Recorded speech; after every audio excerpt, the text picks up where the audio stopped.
Bonjour chers camarades boursicotteurs, j'espère que vous allez bien. C'est maintenant officiel, la Russie a envahi l'Ukraine. On parle bien d'une invasion à grande échelle dans tout le pays d'Europe de l'Est et non plus d'une invasion des territoires déjà occupés par les séparatistes au sud-est du pays. Aujourd'hui, je vous parle de la situation géopolitique en Europe, de ses potentielles conséquences économiques, des marchés et de ce que j'ai acheté en bourse aujourd'hui. Plusieurs villes ont été bombardées durant la nuit passée, telles que la capitale Kiev et la grande ville de l'Est Kharkov. L'armée s'est limitée à bombarder les infrastructures stratégiques, militaires et gouvernementales ukrainiennes dans le but de neutraliser l'armée ukrainienne et de faire tomber le gouvernement. Les troupes russes ont aussi fait une incursion physique dans le pays en traversant la frontière à l'est à partir de la Russie, au nord via le Bélarus et au sud en menant une opération amphibienne. Les combats se déroulent toujours actuellement, mais la Russie contrôle des zones stratégiques de l'Ukraine et s'approche rapidement de la capitale Kiev. Vous l'aurez compris, j'avais complètement tort. J'affirmais la semaine dernière qu'il était peu probable de voir une invasion complète de l'Ukraine par la Russie. Ça vous démontre que vous ne devriez pas m'écouter, je suis juste un Joe qui partage ses opinions. Les renseignements américains avaient raison par contre, ça fait 2 semaines que les États-Unis affirment que la Russie va attaquer, eh bien c'est chose faite. Leur crédibilité s'est certainement solidifiée après cette invasion. J'ai réfléchi à pourquoi j'avais tort et malheureusement, quand on y pense un peu plus, l'invasion de l'Ukraine par la Russie fait du sens pour le pays de Poutine. Évidemment, je ne soutiens aucunement ces actes de guerre. Mon objectif, c'est seulement de comprendre la raison du pourquoi. En quelques mots, l'invasion de l'Ukraine par la Russie est la meilleure façon de régler ce dossier une fois pour toutes pour Vladimir Poutine. La Russie cherche à repousser l'OTAN et les États-Unis de leur zone d'influence, de leurs frontières depuis des années, mais il faut réaliser que leur stratégie n'a pas fonctionné malgré la prise de la Crimée, malgré la déstabilisation du sud-est du pays. L'Ukraine et l'Occident étaient toujours en mode coopération et rapprochement. Pas plus tard qu'il y a 2 jours, le président ukrainien affirmait toujours que de rejoindre l'OTAN était l'un de ses objectifs.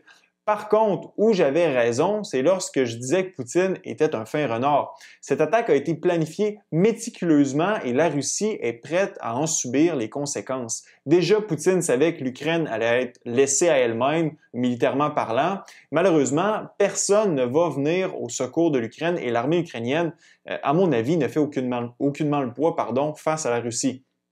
En voulant régler le dossier une fois pour toutes et ramener l'Ukraine dans son giron, dans sa zone d'influence pour de bon, Poutine a choisi d'attaquer l'Ukraine pour faire tomber le gouvernement en place dans l'objectif de le remplacer par un gouvernement pro-russe, comme ce qui prévalait avant la chute de Yanukovych en 2014.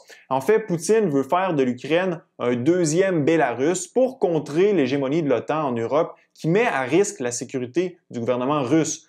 Poutine vient tracer de façon claire et nette une ligne rouge à ne pas dépasser par les Occidentaux. Pour Poutine et pour plusieurs Russes et Ukrainiens, l'Ukraine, c'est la Russie. Il vient d'en faire une réalité avec cette invasion. La Russie ne subira pas de conséquences militaires à la suite de cette invasion, mais d'autres sanctions économiques ont été décrétées. La Russie s'attendait à être sanctionnée et elle est prête à faire face à ces sanctions. Poutine l'a lui-même affirmé que peu importe ce que fera la Russie, elle sera sanctionnée. La Russie, au cours des dernières années, a accumulé près de 630 milliards américains dans ses réserves, ce qui permettra au pays de traverser la tempête des sanctions à court terme. Ces réserves représentent autour de 40% de son PIB. Ce n'est pas négligeable. En fait, l'économie russe est bâtie pour fonctionner sous le poids des sanctions, après avoir été sous sanctions depuis 2014. C'est sans compter que le pays a peu de dettes et une balance commerciale positive, ce qui augmente la résilience de son économie. Par contre, à long terme, l'économie russe devra supporter des coûts d'emprunt plus élevés, ce qui veut dire moins d'investissement, moins de croissance et un niveau de vie plus bas pour la population russe.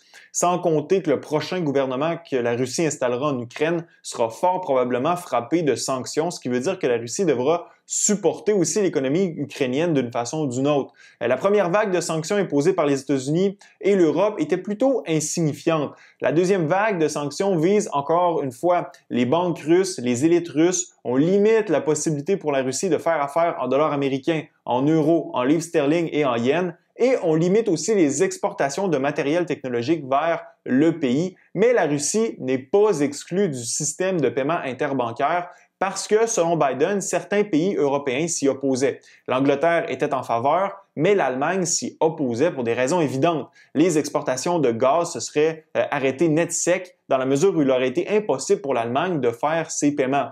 L'enjeu, comme je l'ai dit précédemment, c'est la dépendance qu'ont les pays européens envers le gaz et le pétrole russe, ce qui fait que des sanctions imposées sur les exportations russes de pétrole et de gaz affecterait grandement l'Europe et son économie. À court terme, ça me semble improbable que les exportations russes soient stoppées. C'est une des conséquences des politiques environnementalistes européennes qui ont rendu plusieurs pays comme l'Allemagne dépendants de la Russie pour s'approvisionner en énergie après avoir fermé plusieurs centrales nucléaires. D'ailleurs, les exportations russes vers l'Europe continuent toujours au moment où je tourne cette vidéo. Non seulement ça, mais l'Europe devrait acheter encore plus de gaz à la Russie au cours des prochains jours, selon cet expert du secteur qui a analysé la structure des contrats d'approvisionnement en place. Au final, les sanctions ne changeront pas grand-chose. Par contre, à moyen et à long terme, l'Europe fera tout en son possible pour se libérer de cette dépendance énergétique envers la Russie.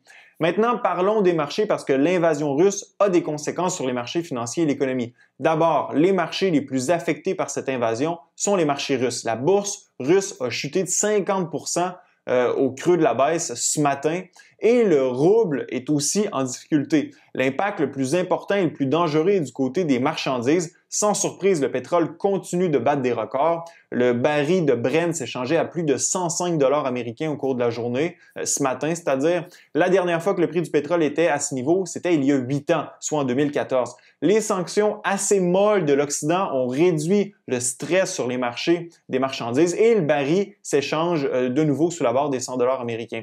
Vous pouvez vous imaginer le prix auquel se transigerait le pétrole si les exportations russes étaient sanctionnées ou stoppées.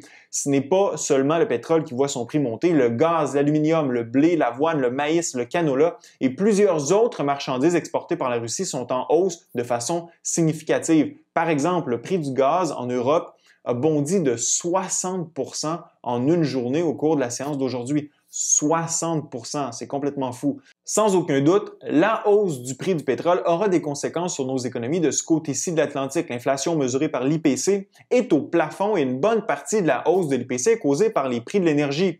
Avec ces événements qui se déroulent en Europe, les prix vont continuer de monter. Le pétrole, le mazout, l'essence verront leurs prix s'élever. Dans un effet de domino, les prix de la nourriture, par exemple, où la composante transport représente une partie importante du prix, seront plus élevés. Alors, il devient de plus en plus difficile d'imaginer que l'inflation fléchira au cours des prochaines semaines. Un des éléments qui aurait le potentiel de relâcher un peu de pression sur les prix de l'énergie, c'est la signature d'une nouvelle entente sur le nucléaire entre l'Iran et les États-Unis. Une nouvelle entente aurait le potentiel de relâcher des dizaines de millions de barils de pétrole sur le marché et faire pression à la baisse sur les prix de l'énergie. Par contre, il est inévitable que la hausse des prix de l'énergie aura un impact sur la croissance économique. La hausse des prix réduira la demande dans l'économie. Si l'essence monte à 1,80 ou 1,90, c'est certain que vous allez dépenser moins dans d'autres secteurs de l'économie. C'est une situation périlleuse pour les banques centrales. Vous avez une crise géopolitique qui participe à accélérer l'inflation en ayant un impact significatif sur les prix de l'énergie et des marchandises, avec, en parallèle, un ralentissement économique du fait de l'impact qu'a la hausse des prix sur le portefeuille des consommateurs. Les entreprises qui payent leur entrant plus cher devront inévitablement refléter la facture aux consommateurs. Regardez le Price Producer Index. Les prix que payent les entreprises continuent de monter et l'écart qui existe entre la mesure de l'IPC et la mesure du PPI devra être comblé. Éventuellement, les entreprises ne peuvent pas gruger sur leur marge de profit indéfiniment. C'est une situation où on peut parler potentiellement de stagflation. Encore une fois, regardez ce qui se trouve derrière le conflit en Ukraine. L'étincelle qui risque de mettre le feu aux poudres, c'est la Fed et la façon dont elle va manœuvrer la politique monétaire.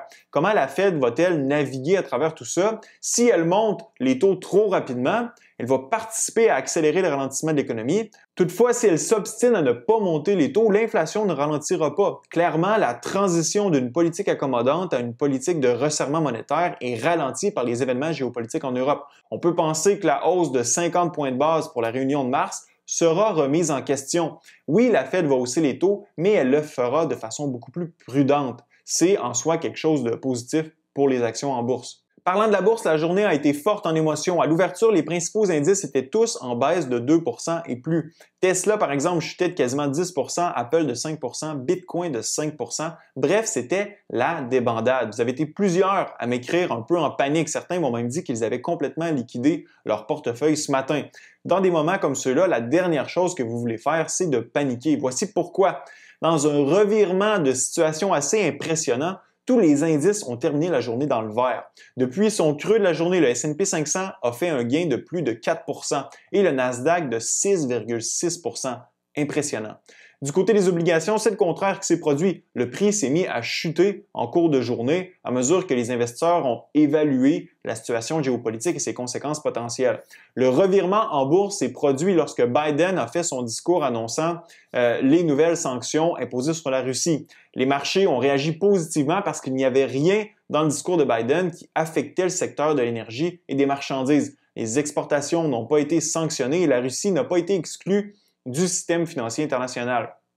Bonne nouvelle pour les marchés qui y voient une réduction du risque de voir l'inflation s'accélérer. Bonne nouvelle aussi parce que la guerre en Ukraine va inévitablement ralentir les ardeurs de la Fed par rapport à son resserrement de la politique monétaire.